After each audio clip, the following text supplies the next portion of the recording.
You can only reap what you sow and nothing more. When we learn the value of this divine law, we recognize that there are no accidents. We are simply reaping the consequences of the choices and decisions and behaviors we have sown.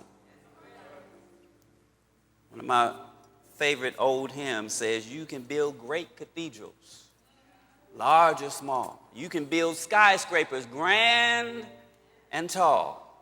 You can conquer all the errors of your past, but only what you do for God will last. The seeds you sow for yourself, the seeds you sow in the world can only take you so far. Only the seeds you sow for God will last, young people. Only the seeds you sow for God will last, young people. Only the seeds you sow for God. One of the many priceless lessons of 9/11 was that we are not just rational information processing organisms, but we have something truly amazing inside of us. What's that, preacher? It's called the human heart. If you recall, 9/11 was a day an entire nation grieved.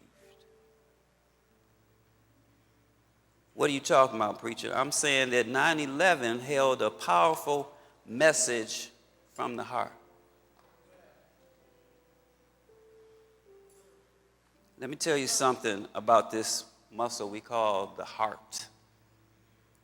As humans, we are required to bear the presence of inhuman things and experience the extremes of being in order that we can learn how to discern the messages of the heart.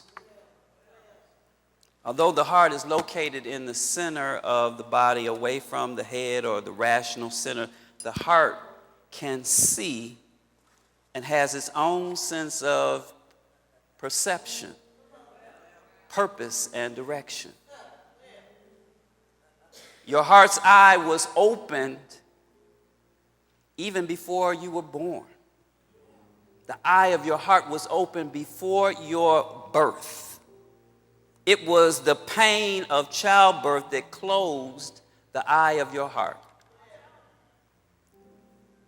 It was the pain of birth that closed the eye of your heart, yet it will, throughout the course of your life, continuously try to be reopened again and again. Anytime a serious loss or tragedy shows up at your doorstep, the eye of your heart is reopened. That's what happened on 9/11. The eye of our hearts were reopened.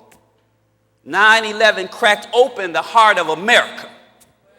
And people began to see why we are here and what we are supposed to be about. Folks everywhere immediately went into the mode of heightened compassion and selflessness and caring and concern for one another. The eye of the heart had been reopened. It reminded us all of what kind of seeds we are supposed to be sowing in our lives. And so the eye of the heart is always trying to see the way it did before. Trying to see the way it did before requires that something causes the heart to crack wider open and to rekindle the energy of that original pain of separation from the divine we experienced during our birth. That's why folks say when you look into the face of a newborn child, it's like looking into the face of God. Because you are seeing that miracle of life with the eye of your heart. Any nation, any stable, structured society, any healthy religious community, any marriage or family unit, any friendship or relationship between two people thrives not on triumph or competition or conquering somebody, but on the healing and transformative energies of the heart. That's what society is based on, our human heart relationships. And so 9/11 was a corporate wake-up call for renewed heart energy. Are you still with me? The prophet Hosea told Israel, but you must return to your God. Maintain love and justice and wait for your God always. He was telling them there is no redemption without repentance, restitution, and reconciliation. What are you saying, preacher? I'm saying that America will never heal from the wounds of 9/11 until there is some genuine effort at reconciliation. Tell somebody the most severe birth pains occur just before delivery. Do I have a witness? I've never given birth, but I need a witness. The most severe birth pains occur right before delivery. What do you mean, preacher? I'm saying that the gravest tribulations that we go through, the deepest pain and suffering that we go through in this life, are an opportunity for rebirth and renewal and redemption. Since 9/11, America has taken the heart energy and continued to use it for violence and vengeance and death, rather than turn that energy into a higher vision of love and truth and righteousness. Since 9/11, America has continued to drift to the right, thanks to the united efforts of the Tea Party and the conservative Christian movement.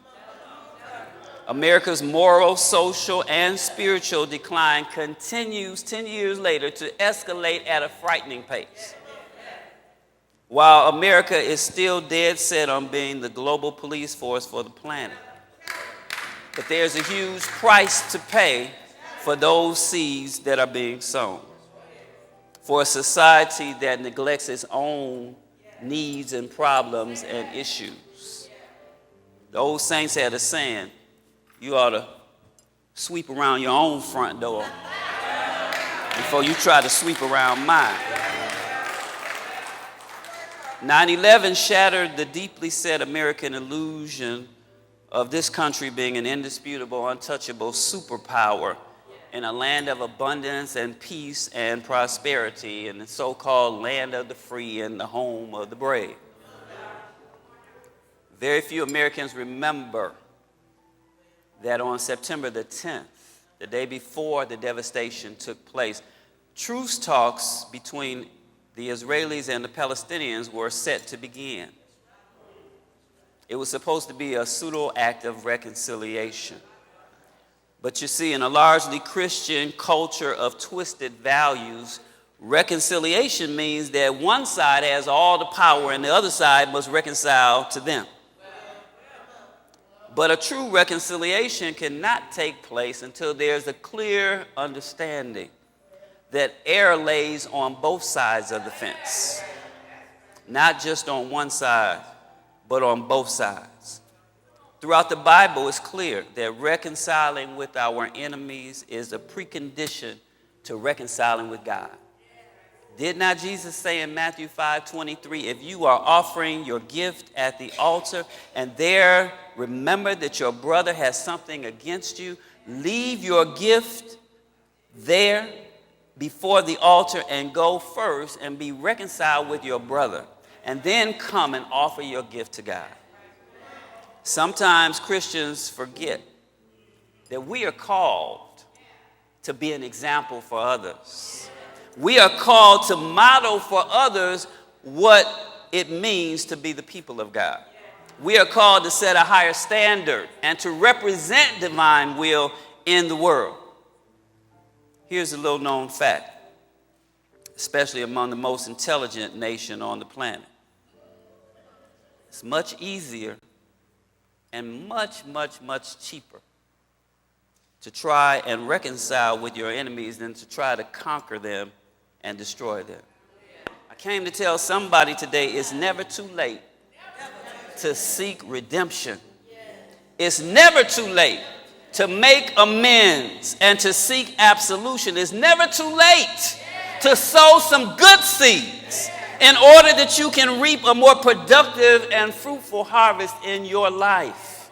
If you are miserable, if your life is not going the way you think it should be going, if things are happening that you are not wanting to happen in your life, think about the seeds that you have been sowing and make a decision to stop sowing those kind of seeds and sow some good seeds in your life so something good can come back to you. You can only reap what you sow.